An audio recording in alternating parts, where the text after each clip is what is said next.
kill me, man! Don't kill me! Don't kill me, man! I'm not going to kill you. I want you to do me a favor.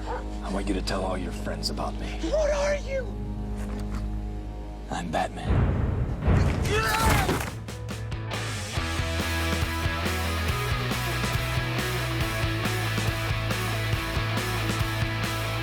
All right, guys, some late breaking news. We're in the middle of shooting an episode, and this just happened. Martin? We were finalizing the episode. We're finalizing an episode. And this shit just dropped. Take it away, Martin. Okay. What just happened? What just happened? Okay. Well, according to the Hollywood Reporter, Michael Keaton is in talks to return as Batman for the Flash movie. So all that Batman talk we were talking about, double down. Double down. Double down. It's coming back. Okay.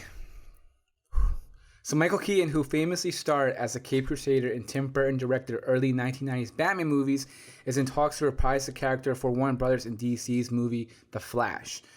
But wait, there's more. If a deal makes, Keaton wouldn't just return for Flash, but possibly for other several DC-oriented film projects. Sources tell the Hollywood Reporter that the role being envisioned for Keaton is akin to the role played by Samuel L. Jackson as Nick Fury in the Marvel Cinematic Universe. Something of a mentor or guide, or even someone who like pulls the strings. I don't know, fucking... We cracked open a beer for this because this is a very special occasion. So cheers, my friends. I got a little bit of Rona here. More of a Corona man myself. Okay, if you recall back to a previous episode when we talked about Ben Affleck possibly coming back, we spoke about the new people in charge are essentially... They got my trust a little bit in regards to some of the stuff that they're doing, how they're holding on off announcements, how DC stuff has come to a halt in regards to Zack Snyder's Justice League, because maybe they have ideas of where the thing can go. If you're coming on and you're saying that Michael Keaton is in talks to return as Bruce Wayne, it's Hollywood Reporter, so it's A, most likely happening, and B, means you're going to create a fucking splash at this year's DC fandom, or the fandom, whatever the fuck you want to call it. This is huge for so many reasons. It means A, they're thinking of much larger picture. Again, they're going back to this whole like, okay, like clearly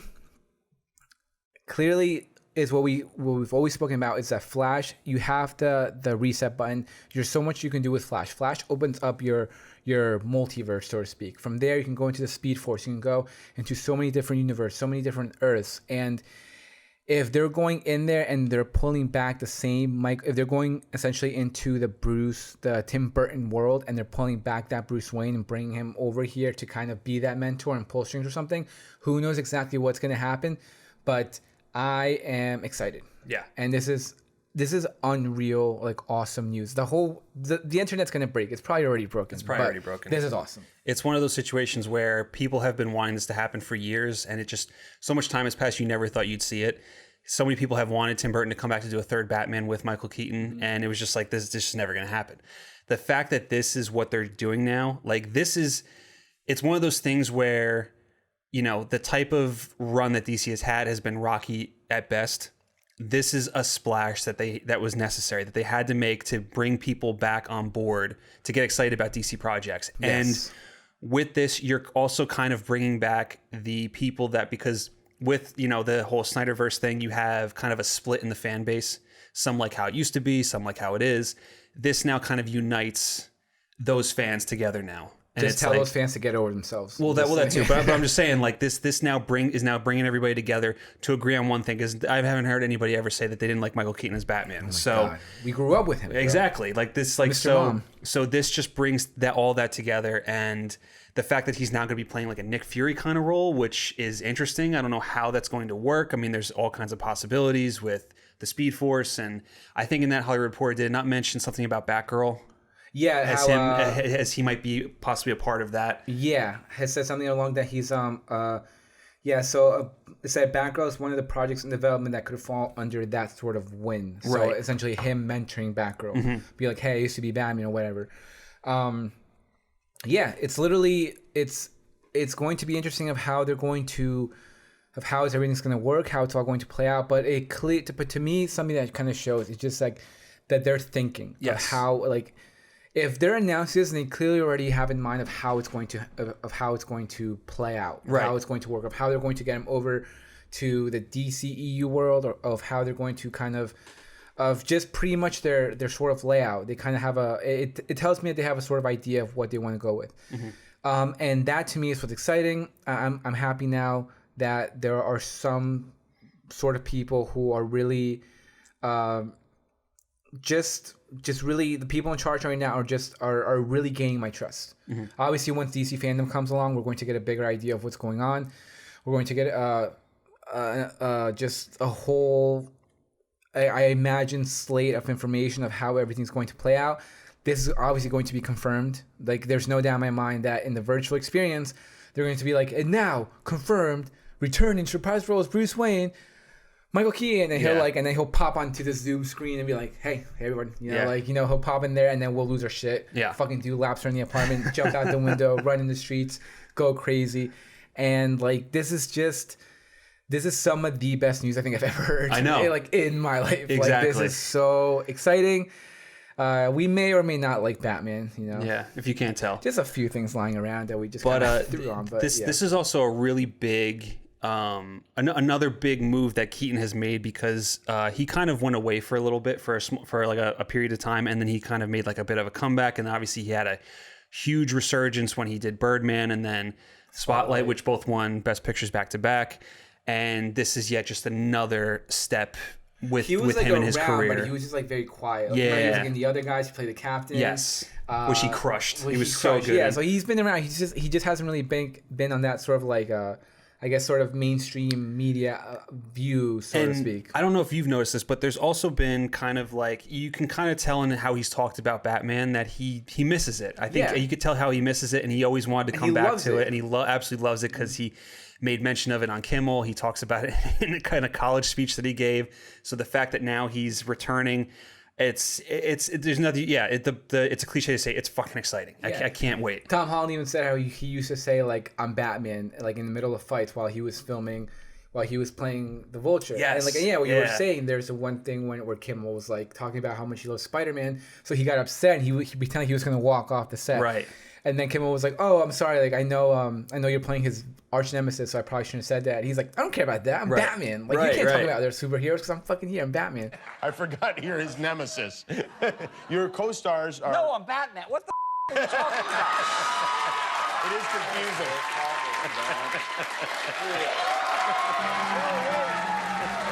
Leave the hat.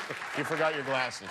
Your co-stars, Tom Holland and Robert Downey Jr. were here on Sunday. Let's talk about Batman. I know you love to talk about Batman. I do. And hell yeah, he's fucking Batman. And we were talking about all these Batmen in our previous episode, the Batmen. We got Batfleck, Pattinson, fucking Jeffrey Dean Morgan. Jeffrey Dean Morgan now, coming back. We got now him. It's like so much Batman. So much Batman. It's just crazy. It's crazy. It's crazy. All right, so I want to kind of pose a question to you. Yes. So picture this, right? You got Michael Keaton, Bruce Wayne. He's in the turtleneck. He's in the glasses. He's standing in front of the Bat computer. The jeans. In the jeans. I want those light colored jeans. Those I want it. I need it. Who is he interacting with? Who do you want to see him really like interact with? See, I would love to see him interact with himself. I would love to, like, if there's like another Bruce Wayne. Yeah. Because obviously, like, just that whole image of, like you're saying, like him with his arms crossed, with the glasses, kind of like the not so much hair anymore. Yeah. Like, just like that turtleneck. I want that. I need it. But like, if you remember from like the Justice League, animated series where they have you got the two Batmans, so they go back, the Injustice. I can't remember what it's called, but like they're like talking to each other. And because this is them, so I would imagine they had the same life experience. So how do you talk to each other knowing that you both lost your parents? Like, you've both done this journey, you know. So I would love to see like a Bruce on Bruce action. Yeah. Next one, Doris.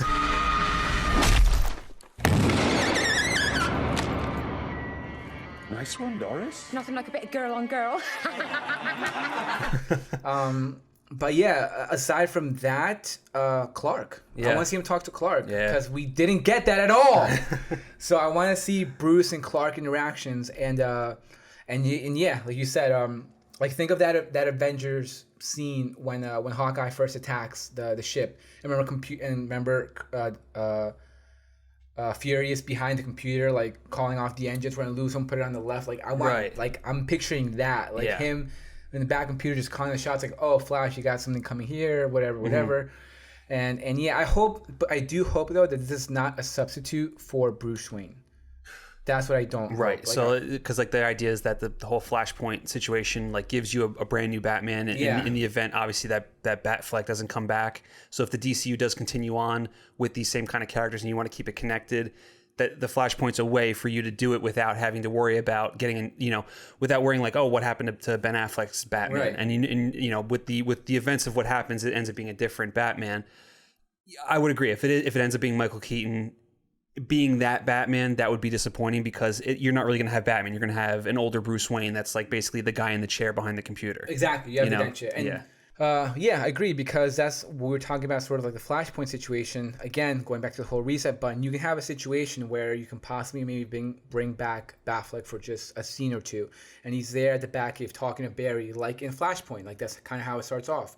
And you can have like a picture of whatever, let's say Armie Hammer, just for intents purpose. Okay, you have a picture of Armie Hammer there because I want Armie Hammer's Batman. You have him there, and he can be like, "Oh, that's my good friend, like so and so, like Tom Selleck, whatever, And he passed away, and then Barry goes, does his thing, and then when he comes back, it's the reverse, and you have Armie Hammer there as Batman, and you have a picture of Batfleck. So it's like in this world, or in this reset, or in this new shit that I created, there's a different Bruce. Right. And then boom. It's a different Bruce. Just suck it up, accept it, and just move forward. Right. And then you can have, again, and then you have all these different ways of introducing all these new characters because you open up the door. This is your multiverse. Yes. Like, this is like all these Earths, like, and they did a little bit, they leaned on a little bit on it in the CW TV shows, which was fun for the most part. It was fun to see all these different characters. And the Burtonverse is part of that. And the you have Burt it. Ward in there for a split second. You have the newspaper. So there is Kevin Conroy, which is so cool.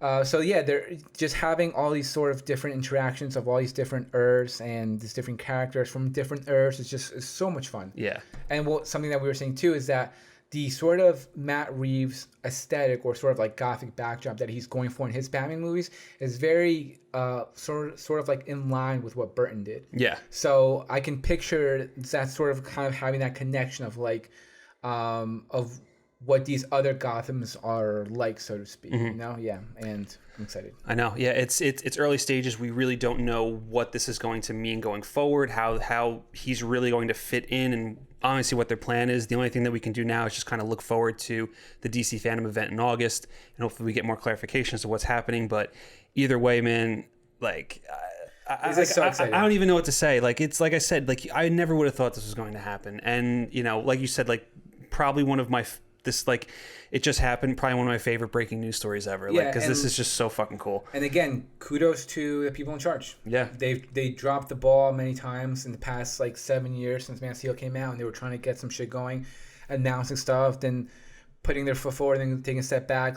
And now they're it seems like they have a clear grasp on what they want to do, and I'm excited to see it kind of all play out, and I'm looking forward to more news. I know. Once we get that still of that turtleneck and the jeans and the and glasses, I'm going to lose my mind. But I cannot wait. It's awesome. I'm excited. Pumped. Absolutely.